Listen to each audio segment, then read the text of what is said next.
রণবীর সিং জন্ম ৬ জুলাই ১৯৮৫, একজন ভারতীয় চলচ্চিত্র অভিনেতা যিনি হিন্দি ছবিতে অভিনয় করেন।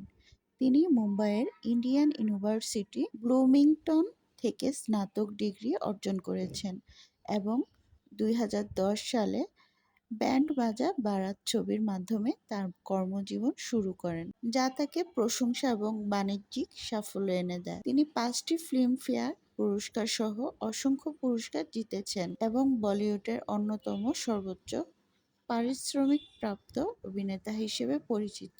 স্কুলে থাকাকালীন থিয়েটার ও বিতর্কে অংশ নিতেন। ২০১০ সালে ব্যান্ড বাজা বারাত ছবিতে অভিনয়ের মাধ্যমে বলিউডের অভিষেক ঘটে। তিনি বাজিরাও মাস্তানি ২০১৫, পদ্মাবত ২০১৮ এবং গুলি বয় ২০১৯-এর মতো অনেক সফল ছবি করেছেন। তিনি ৫টি ফিল্মফেয়ার পুরস্কার সহ বেশ কিছু পুরস্কার জিতেছেন। ব্যক্তিগত জীবনে তিনি দীপিকা পাডুকোনের সঙ্গে বিবাহ বন্ধনে আবদ্ধ।